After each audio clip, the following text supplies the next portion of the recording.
10వ తరగతి హిందీ ప్రశ్నాపత్రం లీక్కు సంబంధించి ప్రస్తుత కేంద్ర మంత్రి బండి సంజయ్ కుమార్పై హనుమకొండ జిల్లా కమలాపూర్ పోలీస్ స్టేషన్లో నమోదైన కేసును హైకోర్టు కొట్టివేసింది.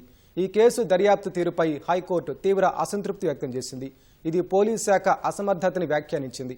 ప్రశ్నాపత్రం లీక్కు సంబంధించి ఇచ్చిన ఫిర్యాదులోని అంశాలకు, రిమాండ్ నివేదికలోని అంశాలకు అసలు పొంతనే లేదని పేర్కొంది.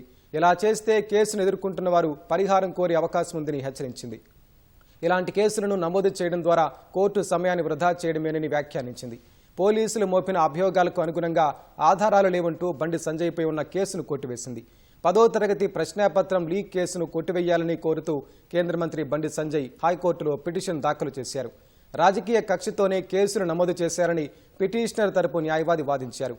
ఫిర్యాదులోని అంశాలను పరిశీలిస్తే పోలీసుల ఎఫ్ఐఆర్లోని సెక్షన్ల ప్రకారం పిటిషనర్పై ఎలాంటి ఆరోపణలు లేవని పేర్కొన్నారు. హైకోర్టు తీర్పును స్వాగతిస్తున్నట్లు కేంద్ర మంత్రి సంజయ్ తెలిపారు. తనపై మోపిన కేసులన్నీ రాజకీయ ప్రేరేపితం, అక్రమమని ఈ తీర్పు ద్వారా తేటతెల్లమైందని వ్యాఖ్యానించారు.